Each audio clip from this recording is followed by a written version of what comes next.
तो hi guys, तुम लोग कैसे हो। तो आज तुम्हारा दोस्त तुम लोगों के लिए एक नया एनिमे लेके आया है। तो इस एनिमे के स्टार्टिंग में हमें स्टूडेंट काउंसिल के प्रेसिडेंट को दिखाया जाता है और इसका नाम ओसाया होता है। और इसके पीछे ओसाया का सपोर्टर होता है जिसका नाम काजुया होता है। और उसके बाद हमें हमारे मेन कैरेक्टर से मिलाया जाता है जिसका नाम ओसातो होता है। तभी ओसातो बोलने लगता है कि मैं एक आम लड़का हूँ, पर मैं चाहता हूँ कि मैं किसी ऐसी दुनिया में होता जहाँ पे जादू, मैजिक, सुपर हीरो जैसी चीज़ें होती। उसी टाइम पे वहाँ पे तेज़ बारिश आने लगती है, इसीलिए ओसातो को अंदर जाना पड़ता है। जैसे ही ओसातो अंदर जाता है तो उसे दिखाई देता है कि उसका छाता वहाँ पे नहीं होता है बल्कि कोई लेके चला जाता है। उसी टाइम पे ओसातो को एक छाता दिखाई देता है और वो सोचने लगता है कि क्या मुझे इस छाते को ले लेना चाहिए। उसके बाद ओसातो सोचने लगता है कि ऐसा करना बहुत गलत होगा और वो छाते को नहीं लेता, वहीं पे वेट करता है बारिश बंद होने का। बारिश का वेट करते करते शाम के 7 बज जाते हैं पर बारिश अभी भी बंद नहीं हुई होती। तभी वहाँ पर स्टूडेंट काउंसिल की प्रेसिडेंट आती है और वो बोलती है कि शाम के 7 बज चुके हैं, इस टाइम पे यहाँ पे स्टूडेंट का रुकना मना है। ये सुनने के बाद ओसातो बोलने लगता है, हाँ मुझे पता है, पर मेरे पास छाता नहीं था इसलिए मैं यहाँ पे रुक गया था, पर अब मैं जा रहा हूँ। तभी वहाँ पे काजुया आ जाता है और वो बोलता है कि हे ओसातो, अगर तुम्हारे पास छाता नहीं है तो तुम मेरा छाता ले सकते हो, मेरे पास एक एक्स्ट्रा छाता है। उसके बाद सीन शिफ्ट होता है और हमें दिखाया जाता है कि ये तीनों बारिश में छाता लेके जा रहे होते हैं। तभी स्टूडेंट काउंसिल की प्रेसिडेंट पूछने लगती है कि हे ओसातो, आखिरकार तुम्हारा सपना क्या है, तुम कॉलेज ख़त्म होने के बाद क्या करोगे। ये सुनने के बाद ओसातो बोलता है कि मैंने अभी भी कुछ नहीं सोचा कि मुझे आखिर क्या करना है। और फिर ओसातो पूछता है कि क्या तुम दोनों एक दूसरे को डेट कर रहे हो। ये सुनने के बाद स्टूडेंट काउंसिल की प्रेसिडेंट बोलती है कि ऐसा कुछ भी नहीं है, बस हम दोनों साथ में काम करते हैं। तभी काजुया को आसमान में चमकती हुई लाइट दिखाई देती है और वो बोलता है कि आखिरकार ये कैसी लाइट चमक रही है और मेरे कानों में घंटियों की आवाज़ क्यों जा रही है।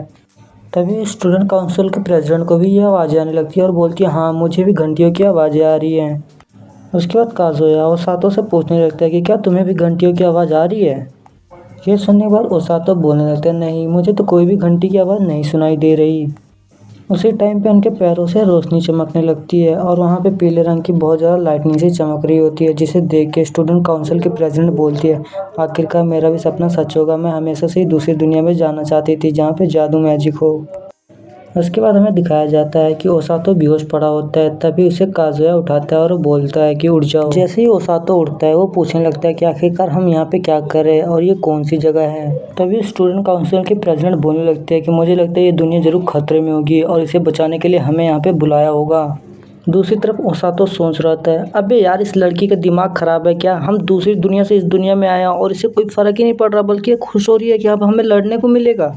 सच में यार इसे कोई फर्क ही नहीं पड़ता कि हम दूसरी दुनिया से आए हैं और हम वापस कैसे जाएंगे। सच में इसके दिमाग के अंदर ना गोबर भरा पड़ा है। कहते हैं ना लड़कियों के दिमाग में भूसा होता है, वही हाल इसका भी है, इसे भी कोई फर्क नहीं पड़ रहा।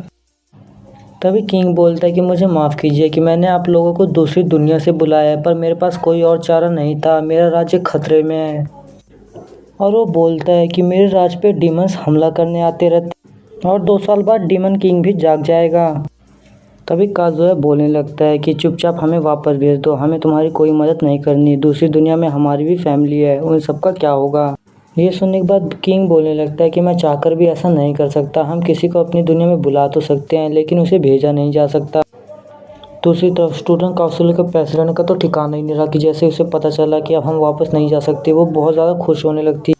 इस साइड काजुया देखता है कि ये लड़की सच में अक्ल से पैदल ही है, मुझे पूरा यकीन है कि इसके अंदर दिमाग कुछ ही नहीं है, इसे यार अभी टेंशन ही नहीं है कि आखिर यार यहाँ चल क्या रहा है। उसमें काजुया नहीं बल्कि ओसातो बोलते हैं। उसके बाद सीन शिफ्ट होता है और हमें उस औरत को दिखाया जाता है जिसने कि उन लोगों को यहाँ पे बुलाया होता है। तभी काजुया बोलने लगता है कि आखिरकार तुमने हमें बुलाया क्यों, अगर तुम भेज नहीं सकते थे हमें।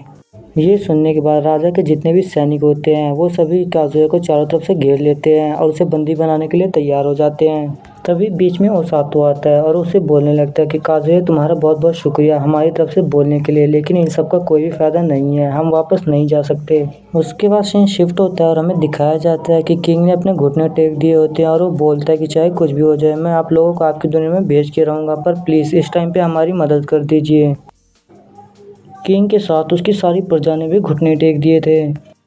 तभी समरर उन सबको बोलते कि चलो मैं तुम सबका मैजिक चेक कर लेती हूँ कि आखिरकार तुम लोगों के पास कौन कौन सी मैजिक है। ये सुनने को ओसातो बोलने लगता है, अब हम वापस तो जा नहीं सकते, तो इसीलिए चलो अपने मैजिक वगैरह चेक करा लेते हैं और इन लोगों के साथ ही इनकी मदद करते हैं। तभी ये सुनने के बाद उनकी समरा बहुत खुश हो जाती है और वो उन लोगों के मैजिक चेक करने लगती है। उसी टाइम पे काजुया बोलने लगता है कि आखिरकार हम में से पहले मैजिक चेक कराने कौन जाएगा, क्योंकि मुझे इन लोगों के ऊपर उतना भरोसा नहीं है। ये सुनने के बाद ओसातो बोलने लगता है कि इसकी कोई ज़रूरत ही नहीं पड़ेगी, उस चुड़ैल को देखो ना, उसे ज़रा भी डर ही नहीं लग रहा कि आखिर यहाँ चल क्या रहा। भाई मेरी तो पैंट गीली हो रही है, पर इसे तो अभी मैजिक के बारे में जानना है। उसके बाद वो समरन बोलती है कि इस क्रिस्टल बॉल के ऊपर अपना हाथ रखो, और स्टूडेंट काउंसिल की प्रेसिडेंट खुशी खुशी उस क्रिस्टल बॉल के ऊपर हाथ रखती है और क्रिस्टल बॉल का रंग पीला हो जाता है। उसके बाद वो समरन उसे बताने लगती है कि तुम थंडर मैजिक का यूज़ कर सकती हो। उसके बाद सीन शिफ्ट होता है और हमें काजुया को दिखाया जाता है। काजुया क्रिस्टल बॉल पे हाथ रखता है और उस क्रिस्टल से जोरदार रोशनी चमकने लगती है। लाइट को देखने के बाद वो समरन बोलने लगती है कि तुम लाइट मैजिक का यूज़ कर सकते हो। लेकिन काजुया को नहीं समझ आ रहा होता है कि आखिरकार वो लाइट का यूज़ कैसे करेगा और वो पूछता है कि आखिरकार मैं इसे क्या करूँगा। तभी स्टूडेंट काउंसिल की प्रेसिडेंट बोलने लगती है कि तुम उससे लेज़र फायर कर सकते हो और लाइट की तलवार बना के अटैक कर सकते हो। ये सब कुछ सुनने के बाद ओसातो बोलने लगता है कि इस लड़की का कुछ नहीं हो सकता, सच में मुझे पूरा यकीन है भाई, इसके दिमाग में गोबर के अलावा कुछ नहीं भरा, अगर हम दिमाग तोड़ेंगे भी ना तो इसके घुटने में ही होगा। तभी स्टूडेंट काउंसिल की प्रेसिडेंट उसे गुस्से से घूर के देखती है और उसे बोलती है कि क्या तुमने मेरे बारे में कुछ उल्टा सीधा बोला। उसका ऐसा चेहरा देखने के बाद ओसातो बहुत ज़्यादा डरने लगता है और उसे बोलता है नहीं नहीं, मैंने तो कुछ बोला नहीं, मुझ में कौन सी हिम्मत है जो मैं तुम्हारे आगे कुछ बोल सकता हूँ। अंदर से ओसातो सोच रहा होता है कि मैंने तो सोचा था ये बहुत पढ़ती लिखती है यार, कॉलेज में तो ये टॉप लेवल पे है और हर एक चीज़ में माहिर है, पर यहाँ असलियत में तो ये कुछ और ही निकल रही है।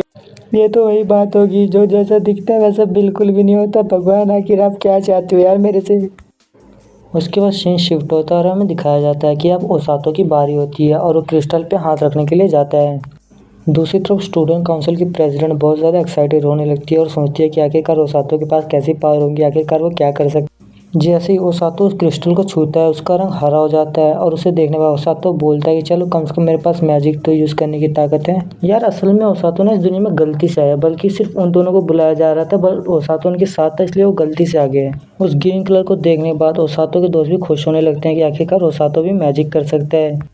दूसरी तरफ भाई वो समरा बहुत ज़्यादा डरने लगती है और वो बोलती है ऐसा नहीं हो सकता, आखिरकार ये क्या होगा, ये ग्रीन कलर का क्यों चमक रहा है, ये कोई और भी हो सकता है पर ये कलर ही क्यों चमक रहा है, मेरी आंखों को कहीं ख़राब तो नहीं होगी। और उसे ध्यान से देखने लगती है और बोलती नहीं ऐसा नहीं हो सकता, ये ग्रीन ही है। उसके बाद वहाँ बहुत ज़्यादा तेज़ भागने लगती है और बोलती है कि तुम दोनों यहीं पे रुको, मैं अभी आती हूँ, महाराज से मुझे बहुत ज़रूरी बात करनी पड़ेगी। उसके बाद हमें सीन शिफ्ट करके दिखाया जाता है जहाँ पे उस समरा उस महाराज से मिलने आई होती है और उसे बोलते हैं कि महाराज एक बहुत बड़ी दिक्कत है, एक बहुत बड़ी प्रॉब्लम हो चुकी है। ये सुनने के बाद वो महाराज बोलने लगता है कि अब तुम ये मत बोल देना कि ये भी डीमंस की तरह डार्क मैजिक का यूज़ करने लगता है। तभी वो समरन बोलने लगती है नहीं महाराज ऐसी कोई बात नहीं है, पर इसने जैसे ही क्रिस्टल को छुआ तो उसका रंग पूरी तरह से ग्रीन हो चुका है। और ये सुनने के बाद भाई उस राजा की भी सिट्टी पिट्टी गुल होने लगती है और बोलता है क्या ग्रीन, ऐसा नहीं हो सकता, कोई भी रंग चलेगा लेकिन ग्रीन नहीं चलेगा, कुछ भी करो लेकिन इसे यहाँ से लेके जाओ, अगर ये यहाँ पे रहा तो बहुत बड़ी मुसीबत आ जाएगी, जल्दी जल्दी से किसी दूसरे राज्य में भेज दो, जैसे कहीं पे छुपा दो, अगर ऐसा नहीं हुआ तो जल्द से जल्द मेरा राज्य खत्म हो जाएगा, जल्दी करो।